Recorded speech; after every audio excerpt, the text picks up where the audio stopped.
Ahoj všichni, vítám vás u dalšího videa. Moje jméno je Lukáš a dneska se společně podíváme na tuhle krásnou pistoli Glock 43X, v tomhle případě i s kolimátorem. Jdeme na to.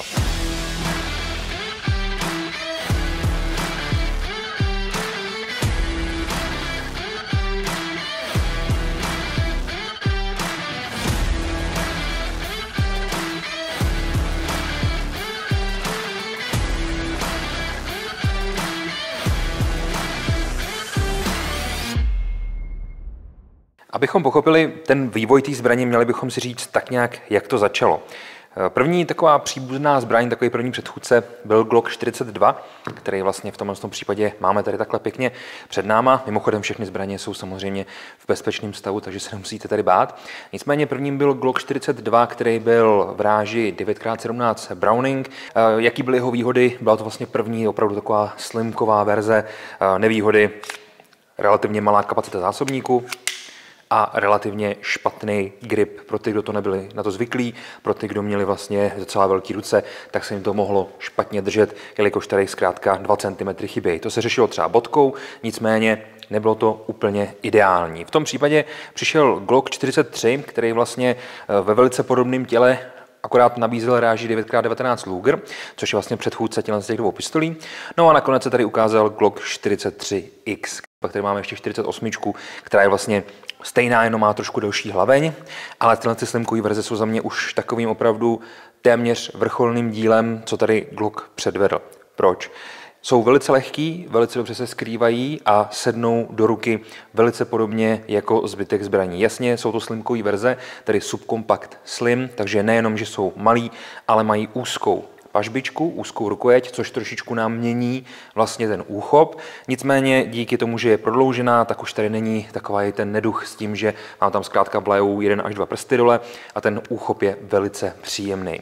Jaký tady máme verze? Máme tady verzi klasický Glock 43X se stříbrným závěrem. Stříbrný závěr je relativně dobrá varianta v okamžiku, když to potřebujete vytáhnout, tak ten váš protivník vidí, že držíte něco, co může být takové pistole, takže v tomhle případě je to vlastně taková alternativa k té černé, ale je fajn, že tady něco takového podobného máme. Potom máme Glock 43X s railem, což je vlastně verze, která je tady, akorát bez toho kolimátoru.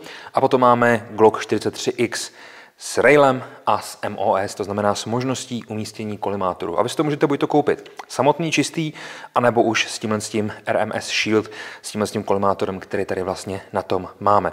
Dříve, než se podíváme konkrétně na tu pistoli jako takovou a řekneme si nějaký parametry, pojďme se podívat, co vlastně najdeme v tom balení. Standardní kufříček od Glocku, jaký asi každý zná, v okamžiku, kdy ho otevřeme, tak teď se bavíme o verzi MOS, tedy tohle, co tady máme už na tom ten kolimátor, ten shield, tak tady dostaneme takovouhle kazetu. Uvnitř toho máme nějaké možnosti zase montáže toho kolimátoru, nějaké možnosti seřízení a tak dál. Dostaneme tady druhý zásobník, první máme ve zbrani a rychlonabíječku, dostaneme tady čištění a dostaneme tady ještě nějaké části vlastně k tomu, kdyby jsme nechtěli tam mít ten kolimátor, tak ten vrchní díl, který v tomhle případě je z kovu, což si myslím, že je super. Spousta výrobců má tyhle díly plastový, jsem rád, že tady máme kov. Tak, pojďme se tedy podívat na to, co tady ta zbraň představuje, jaký má parametry a na co se my tady vlastně můžeme spolehnout.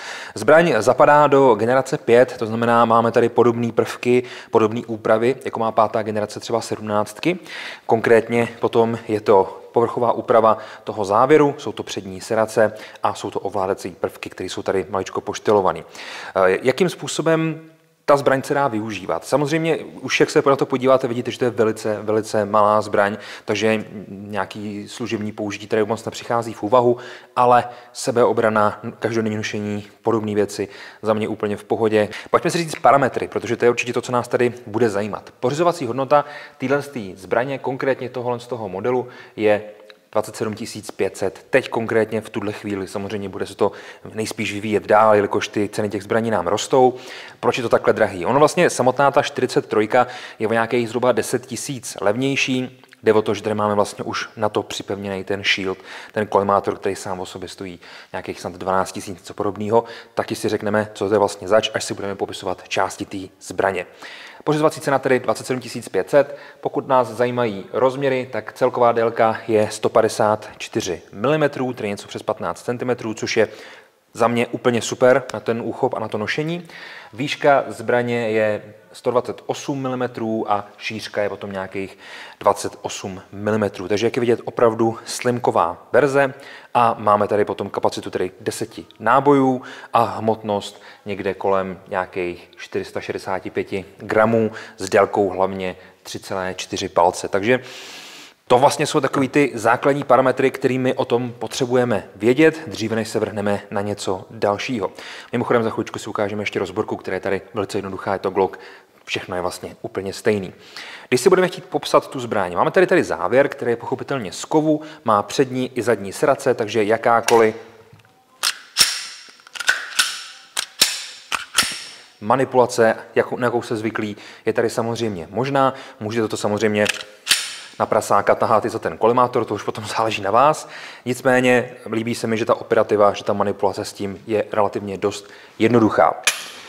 Když potom půjdeme odpředu směrem dozadu, máme tady plastový měřidla, které jsou naprosto standardní, jak už muška, tak i to hledí. Ten závěr má NDLC-čkovou povrchovou úpravu, jak jsem říkal, stejná právě jako je například u té 5. generace T17. Je to za mě asi zatím nejlepší povrchovka, kterou Glock ukázal. Ta 4. generace s tou povrchovkou mě teda úplně neoslovila, nicméně tady je to tedy už všechno v pořádku. Líbí se mi, že u té přední hrany máme trošičku zkosení, díky tomu se vám to potom bude snáš dostávat do pouzdra. Když pak půjdeme dál, jak jsem říkal, přední, zadní serace, můžeme přestoupit k tomu spodku. Tady máme polymérový tělo té zbraně, naprosto pochopitelně stejně jako všechny ostatní Glocky. Když se to přehodíme na druhou stranu, můžeme si všimnout záchytu závěru, můžeme si všimnout vypouštěče zásobníku, který se nám dá přehodit na druhou stranu, což je super, takže i leváci to můžou používat. Ten záchyt závěru se nám bohužel nedá přehodit na druhou stranu, nicméně záleží potom, jak jste zvyklí, co s tím dělat, jakou máte manipulaci v okamžiku, kdy budete levák. Na spodní straně je potom rail, což je super, jelikož třeba ten Silver ten rail nemá, 42 taky nemá ten rail, takže vy si tam vlastně nemůžete dávat to vybavení, který potřebujete.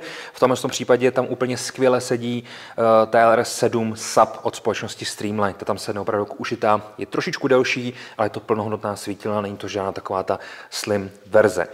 Následně potom pěkně ta pažbička zpracovaná s hezkým gripem. Ten grip je tam opravdu takovej, že vám to v té ruce sedí. Samozřejmě můžete si tam dát jakýkoliv další grip, takový ty šmirgl papíry, které se na to dělají, anebo si nechat udělat stippling, například pomocí laseru. To teď docela letí.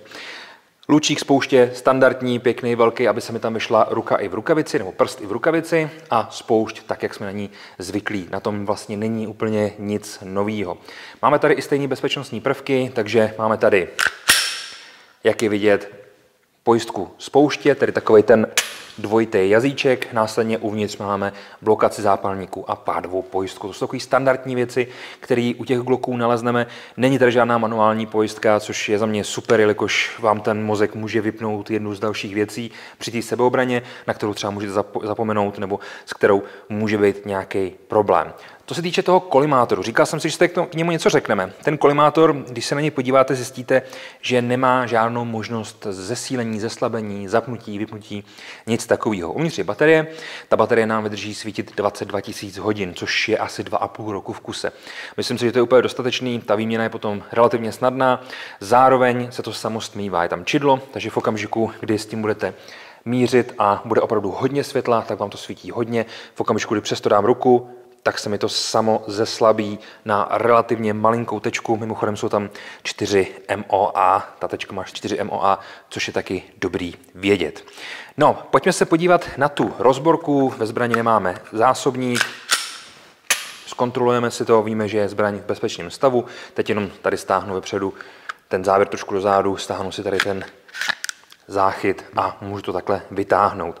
Vevnitř je to prakticky stále Glock, nic se nám tady nemění, jenom je to takový roztomilejší, vypadá to zkrátka jak nějaký mládě od 17, ale jinak uvnitř stále všechno stejně udělaný, velice podobný ústrojí, jako má ta 5. generace. Co se týče té hlavně, tak tady máme tu meč hlaveň, stejně tak, jako je to právě u té 17, takže by měla být přesnější a mělo by to fungovat všechno relativně líp. Zásobník, jak jsem říkal, je na 10 nábojů, máme polymerový vnějšek, vnitřek je následně udělaný z plechu, což si myslím, že je fajn. Nějaký zásobníky jsou kompletně plechový a v okamžiku, kdy se vám stane, že třeba si na něj šlápnete nebo si ho přejedete, tak můžete říct zásobníku pápa, jelikož to zkrátka vydrží víc, tak já preferuju právě tyhle ty originál od Loku, ačkoliv můžou být trošičku dražší. To sestavení nakonec je úplně jednoduchý, dáme to tak, jak jsme to vyndali, stáhneme, zkontrolujeme si nějakou funkčnost a můžeme zase pěkně sestavit. Co je na tom fajn, co se mi na tom líbí, je opravdu ta velikost. Ta velikost je velice malá, je to kompaktní, je to pěkný. Zároveň ten úchop oproti té 42 je zkrátka úplně někde jinde. On je i trošičku silnější, musí být, jelikož je to na tu 9, klasickou 9x19 a ne na ten Browning, je to tady na Luger. Takže ono vlastně je to celý takový trošičku bachratější, ale nevidím v tom žádný problém. Opravdu se to chová moc pěkně a kdybyste chtěli, tak samozřejmě ta stříbrná verze je to za mě možná trošičku holčičí, ale taky v tom asi nevidím problém. Myslím si, že to je stále velmi dobrá a schopná zbraň. Přátelé, kdyby vás zaujal 43 X v tomhle případě tedy s railem a s tím MOSkem nahoře, s tím shieldem, s tím kolimátorem, podívejte se dolů do popisku, nahoru do ička, nechám vám tam odkaz, tam se o tom můžete načíst něco dalšího, protože samozřejmě jsou tam nějaké další věci, které o tom můžete chtít vědět.